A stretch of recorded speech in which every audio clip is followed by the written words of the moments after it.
So today we're going to talk about 5 of the best BetaShares ETFs right now to start investing based on my research. These ETFs should give you exposure to Australia, America, Asia and more, so your portfolio can be well diversified, because if you really think about it, Australia is quite a tiny market when compared globally, so it's good to get global diversification as well. Hey guys, my name is Faizi and this channel is about finance and investing. Before we begin, this video is not financial advice. These are not buy recommendations for these ETFs. Please do your own research. These ETFs are just based on the research that I've done so far. So let's get into the first ETF, which is A200. So A200 is the BetaShares Australia 200 ETF, and like the name suggests, this ETF tracks the ASX 200 index, which is one of the most commonly quoted indexes in Australia. Now, some of the benefits of this ETFs are the ultra low cost of 0.07% per annum, which means that you're basically paying like $7 per $10,000 invested, which is tiny if you really think about it. In fact, according to Bloomberg, A200 is the world's lowest cost Australian shares ETF. So there you go. And the second benefit is portfolio diversification, which basically means that you're getting access to 200 of Australia's largest companies just by buying this one asset instead of individually buying each of those 200 companies, which can be pretty costly. And the third benefit is that you can form this as part of your overall investing strategy, which means that you can either decide to allocate a lot of your money into this one ETF, or you can allocate a smaller portion in this ETF. It's really up to you. Now, there's another common index called the ASX 300, which has the ASX 200 plus an additional 100 small cap companies inside it. And the popular ETF that tracks that ASX 300 index is VAS by Vanguard. And I've done a video on that ETF already with some other Vanguard ETFs as well. There's a link in description and there should be a pop-up on your screen as well right now. Alright, now let's move into some other information about this ETF. So the management costs, we already spoke about this, and then come the distribution frequency, which is quarterly, which means that you will get a dividend which is 4 times a year, not just the usual twice a year that we usually get in Australia. Looking at the portfolio holdings, we can see that the largest holding is CBA at about 8%.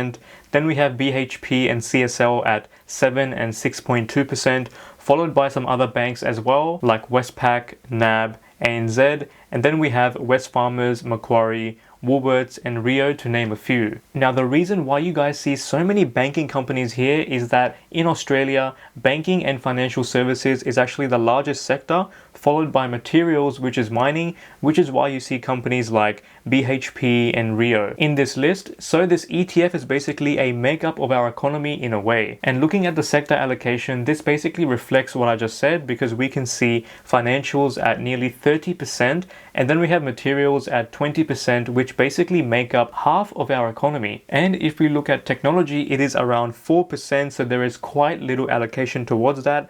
Compare that to the American economy, and about 25% of their economy is tech in comparison. So you might want to look outside Australia, and I've done a few videos on that as well. Let's move on to the next ETF, which is ASX Asia. This is the BetaShares Asia Technology Tigers ETF, and this ETF allows you to gain exposure to 50 largest Asian tech companies in the world. However, they exclude Japan. Now, I'm not sure why they exclude Japan, but I've seen this in a number of ETFs as well, so if anyone knows why, let me know. But if you want to invest in Japan and want to see some other Asian ETFs as well, I've done a video on that already. There's a link in description and there should be a pop-up on your screen as well somewhere. Now, when it comes to ASX Asia, you're probably familiar with this one already, because this is quite a popular ETF for Asian diversification. And why you might want to think about investing in this part of the world, because this region could have fast growth potential in the next short to medium term, more faster than the US or Australia. In fact, China is expected to overtake the US economy by as early as 2028, so it could be worth looking into. Now, the management fees for this ETF is 0.67, which is about $67 per $10,000 invested. Now, that might seem a bit high. However, looking at what this ETF is actually tracking, it could be worth it to pay the fees because of the growth potential that you can potentially get. Now, looking at the portfolio holdings, we've got some familiar names here like Samsung. This one I don't need to introduce to you guys at all. Then we've got Taiwan Semiconductors, and they supply their semiconductors to Apple, which I thought was pretty interesting.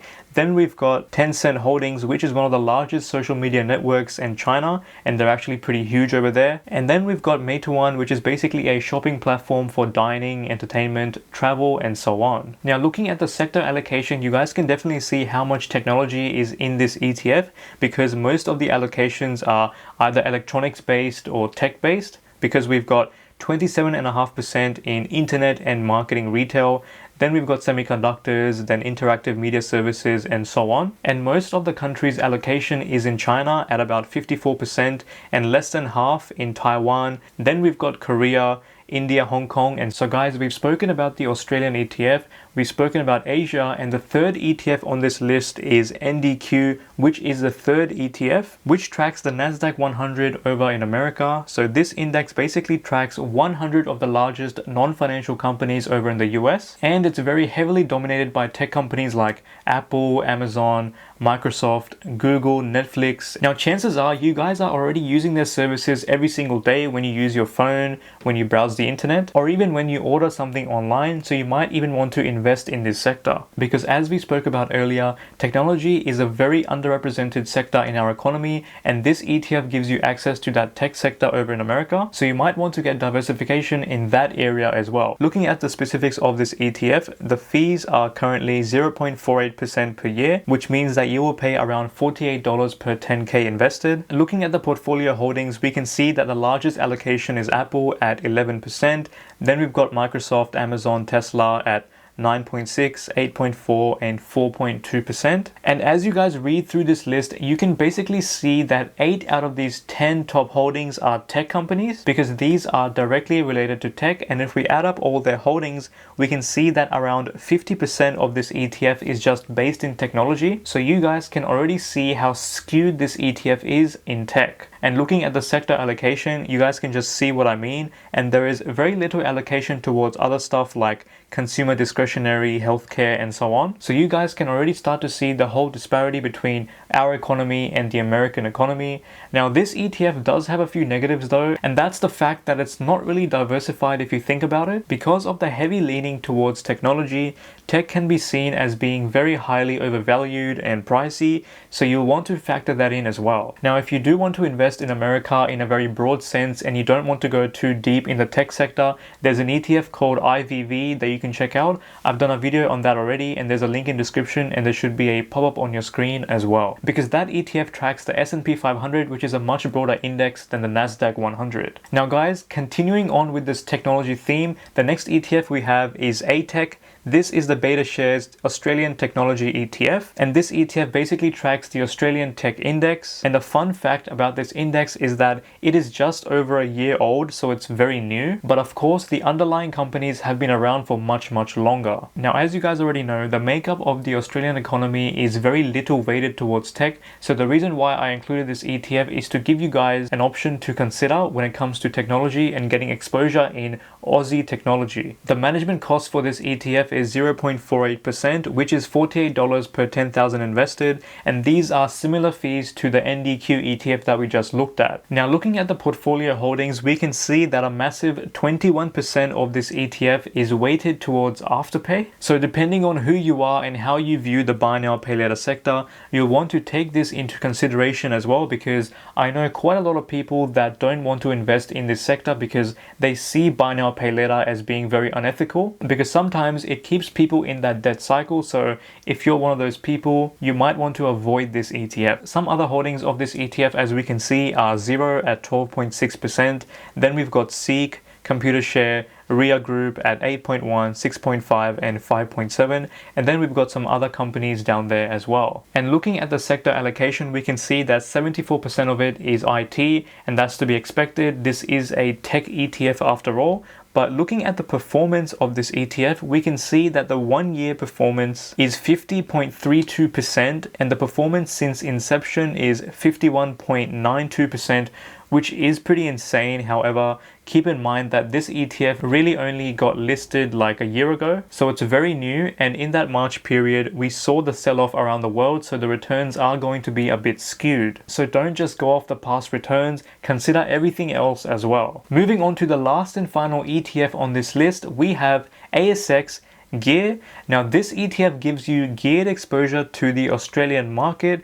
So what does that mean? It basically means that by investing in this ETF, your returns are going to be highly magnified. So if the ASX 200 index goes up by 1% in a given day, this ETF theoretically should go up by 2%, and the reverse is true as well. If the index falls by 2%, let's say, then this ETF will fall by over 4% or roughly 4%. So in a very basic sense, this ETF is kind of like the A200 ETF that we spoke about first, and it's basically a more volatile version of that ETF. Now guys, just a word of caution, this ETF is not going to suit everyone because of the super high volatility. And let me give you guys an example. If we look at the graph for this ETF, we can see that around that February to March time, this ETF fell by around 61% roughly.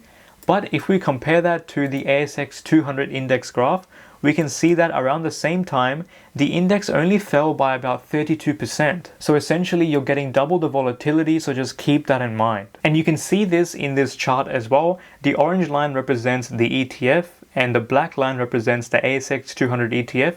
And you can see that when times are good, we can see that the returns are like 100% at this point. However, when times are bad, for example, in the crash that happened, you're going to lose your returns just as quickly, and this ETF is going to perform very badly when compared to the index. Because as you guys can see, the ETF fell by quite a lot in this period. I mean, just think about it. In that period, if all of your portfolio was in this ETF, your portfolio would have basically halved in like 1 month. And that's a pretty scary thing to see. Now, the management fees for this ETF is 0.1%, which means that you're going to pay around $80 per $10,000 invested. And if we look at the sector allocation for this ETF, it's pretty similar to the A200 ETF. So this ETF may be for times when there is a bit of a correction or there's a bit of a dip for mostly short-term plays. But once again, it is pretty risky because of the volatility. And if you're just a beginner, I would not recommend even buying this thing to begin with. And the only reason why I mentioned this ETF is because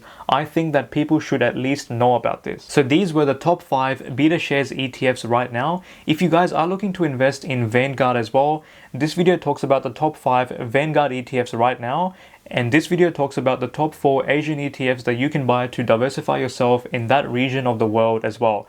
Thanks for watching guys. Please like and subscribe, and I'll see you in the next one. Bye now. And the only reason I mentioned this ETF, and the only